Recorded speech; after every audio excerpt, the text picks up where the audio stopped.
Hi, I'm Ashley with Lactation Services here at the hospital, and this is Celia Papaluca. She's one of our nurses in maternity services, and this is her little boy, Rhett. He is 3 months old, and she's here to talk with us today about World Breastfeeding Month, and August is World Breastfeeding Month, and the theme this year is empowering parents and to enable breastfeeding.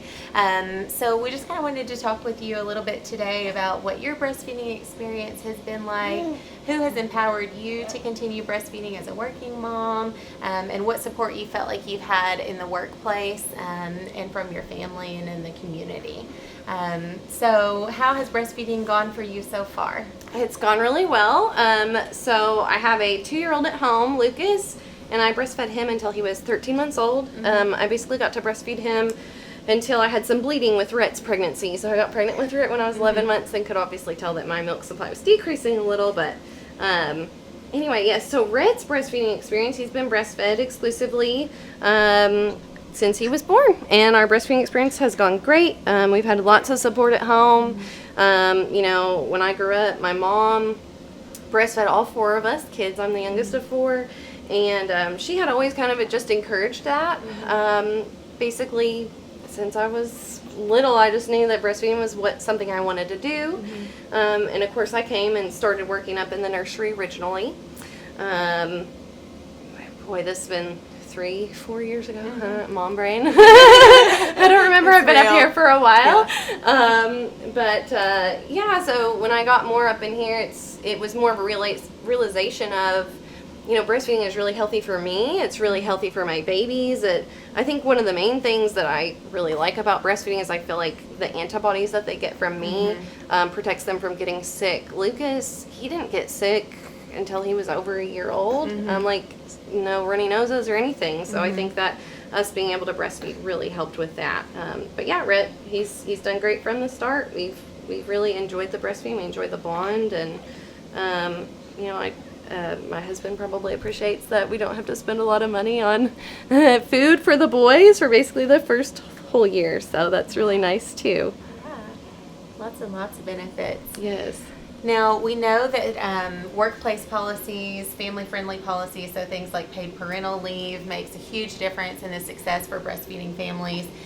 So how long did you take off work? And then I know also your husband had some paid paternity leave, which is a huge help too. So tell us a little bit about that. It really is. So here at my work, I'm actually PRN, which is just as needed. So you have to work a certain amount of numbers to get FMLA, which I didn't qualify for because I didn't have enough hours throughout the year to have FMLA. However, we have other leave policies, a medical leave of absence. I was able to take that. I was able to take a bonding leave. So I was still able to take a full 12 weeks off with Rhett. And I'm really glad that I did that. I had thought about, like, well, maybe I should come back early, because for me, just being an as-needed employee, I don't have a paid leave because I don't accrue any, you know, ill time, sick time, vacation time, things like that.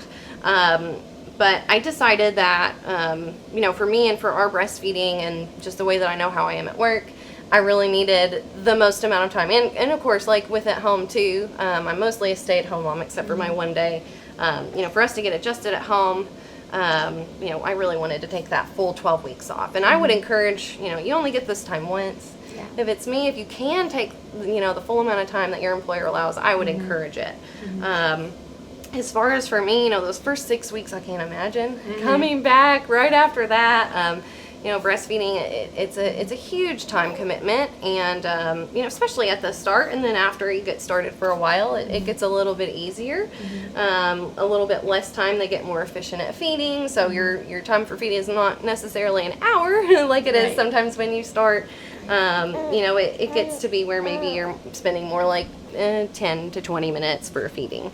So I got the full 12 weeks, and I just came back to work actually last Saturday, which was a really good day of work.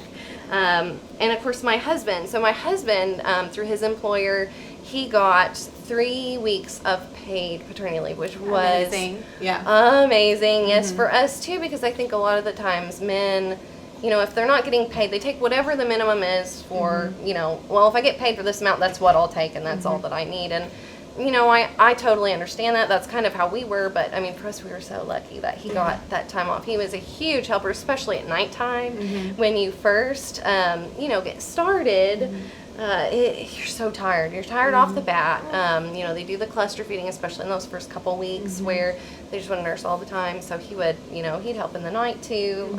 He'd change the diapers, but for him to have that bonding time with us as well, he was able to, hold Rhett while I went and took a shower, and he did get to practice doing some bottles with him too, kind of during that time, which was really nice because he's the one who's taking care of them when I'm at work. So, having the support from Dad, I think in those first couple weeks even, it's so huge. It really is, especially when you have other kids at home. He would really handle Lucas a lot and do a lot with our 2-year-old, while I focused on feeding the baby for hours during the daytime. So, I think that I wish that I could encourage that. I think it probably helped me not have postpartum depression, having him at home, especially with, it's overwhelming. The first, I'm still, I was late here. Right. I'm still working on getting everything down to a T of, figuring out how to manage life with just 2. Right. Just 2 babies. And, my 2-year-old's kind of a baby still. He's still a baby. So, it's hard to get that adjustment period. It's good to have any extra help that you can have, even. My mother-in-law came. I had my mom that came from far away. I had family that came from far away, and even just having them in the house helping with chores and things that, you don't always necessarily get done when you have a newborn. So having any extra support at home is really, really great. That's awesome. Now, as far as other workplace policies that were helpful and supported for you, I know most employers now have insurance plans that will pay for breast pumps for breastfeeding moms, and that's something that we talk to moms about here in the hospital, and we'll kind of give you some advice about how to pick those pumps up if you haven't ordered them prior to delivery. So I know you had lots and lots of options, so you had a great benefit from an employer with that too. So tell us about that. Yes. So with this pregnancy with Rhett, I was actually on my husband's insurance, which offered us, I bet it was like 20 different pumps that I could pick from, which was so great, which I'd already had my pump from my first pregnancy that I had. So I had originally gotten the Medela pump in style, which worked great. There were a few features on it that I wish were a little bit different. And so, I, of course, kept my first pump thinking, okay, well, I've got this nice hospital-grade pump. I've got all the accessories to it. It still works great. So I'm going to try something a little bit different this next time. So, and I was able to do that because their insurance offered lots of different pump things. So one of the ones that I was really excited about looking at was the Freemie Independence pump, and it is completely hands-free. Should have brought it with me. I didn't even think to do that, but it's just this small portable pump. It clips right onto your belt, and then it comes with 2 collection cups that, of course, hook up, and basically for that, I can turn it on. It has great suction still, and there were some varied reviews on it online, so, you just kind of have to take those with a grain of salt, I feel like. And I said, I've got this other pump. It works great. I'll have that for a backup in case I don't like this one. If it doesn't work well, it doesn't work well for me. But honestly, it's worked out great. So, going through, I think it's good to ask other people's opinions on what pumps that they like. A lot of people like the Spectra really well. Of course, the Medelas are always really popular. But for me, I really wanted the convenience of what the Freemie offered. As far as just, especially when you have 2 kids, you got a lot of stuff to do with this one. You're not plugged into the wall. It's, you plug it, you charge it, and then you've got, I think it said, you've got a couple cycles where you can, pump for as well. That was really great. I've actually used it once at work already, which worked amazing. I was able to do some stuff at work while I was, using that pump instead of having to just sit and be connected to a wall for 20-30 minutes. I was able to kind of get a few things done while I used that pump. So yeah, that's great, because we know that employers are required to provide breastfeeding moms with the ability to pump while they're working their shift, and with a place to pump that's not necessarily a bathroom, but and so that's a good thing. But we can be required to kind of clock out if our break time exceeds the normal time that you would have for breaks. Right. So if you have a pump where you don't have to necessarily step away and take a long time or walk to another part of the building, then that's a great benefit too. It's really great. That's awesome. Very good. Do you feel like you have support from your coworkers here at work? And I know we work in the maternity services area, so we have lots of breastfeeding moms up here, and we're helping moms on the floor breastfeed. So it is a very breastfeeding friendly area here, but it makes a big difference when you have support from your coworkers, I think, too. So. It really does, and especially for me, and I think for a lot of people, especially in nursing, but especially at any other job too. You have this efficiency, and that's so much of how our culture is. You need to do this amount of things in this amount of time, and for me, I'm very much that way. I'm task oriented. I want to get everything done, but at the top of that priority list is your baby. You've got to feed your baby, and so many of the times we say, "Oh, well, I can pump it a little bit. I'll get all this stuff done, and I'll pump it." Well, then something else comes up. So you really do have to make breastfeeding a priority. And yes, we are really, really lucky here on our floor. We are so breastfeeding friendly because that's what we're doing every day. And I'm not sure that everyone necessarily has that benefit necessarily of just the support from coworkers like we do, but I think a lot of that takes with education about it. I know when I first started and people would go pumping, I hadn't had a baby, I hadn't pumped at all, I was thinking, oh man, it's taking them an awful long time. I would never say anything, but I think sometimes we all kind of feel that way, like, oh man, where are they? We need some help out here. But after you've been through it, especially, you start paying more attention to your other breastfeeding moms too. And I think, it would take me probably at least 30 minutes start to finish, going back there, getting all my pump supplies. So it's a process. You got to clean everything afterwards too. So I think support from coworkers a lot is going to be just being understanding of like, yeah, you need to go take your break, like you need to go pump, you need to, and that's a lot of what we hear up here, you need to feed your baby, that helps a lot for me as far as I think people check into like, have you pumped yet? Especially for the other moms that are breastfeeding, have you pumped yet? And that's something that I had a coworker recently ask me, like, oh, well, I know that you've breastfed recently. What kind of do you do to make sure that, that's something that she was concerned about was having a lower supply because just not having the time to pump. And while, yes, legally we have the right that we can, we don't always necessarily use that right. Because we want to get our stuff done too. It's not, it's not a break going to do that. It's still work, and but we want to get our stuff done too. So, I think a lot of the support from here is going to be just your coworkers that you're working with every day, just saying, have you taken the time to pump? You need to go pump. Let me do this for you so that you can go pump. What can I do? And we have a lot of that up here, and that's really, really nice. So.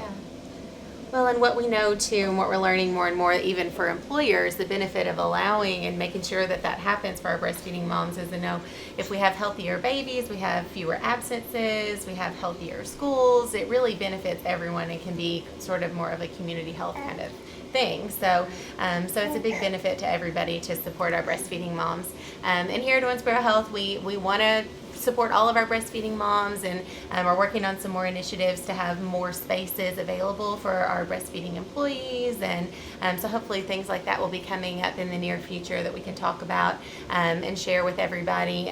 So we're working on some stuff because we know that this is a really important thing, and here at the organization we want to support all of our breastfeeding moms in the community.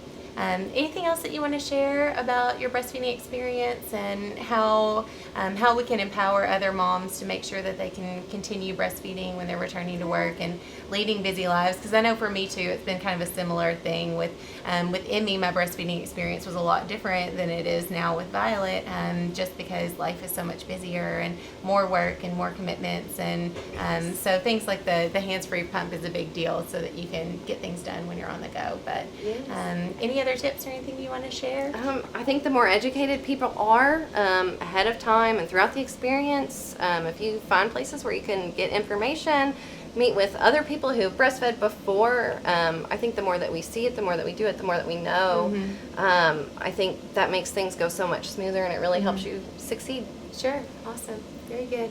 Well, I'm so thankful that you and Rhett got to come and share with everybody today, and he shared lots of smiles, so I'm sure people were excited to see that. But anytime, just wanted to remind everyone too that we have our Breastfeeding Moms support group, and that's meeting Saturday, so that's tomorrow at 10 a.m. here at the hospital. And you just come to the front door, can come back behind that big row of elevators in the front lobby, and we meet there at 10 o'clock where we do free help and weight checks. So let us help you and offer any support and tips that we can. You can come in and weigh your baby for free, meet some other moms, and learn some tips. So we'd love to have you come be a part of that, and call anytime with questions at 417-5338. Thanks.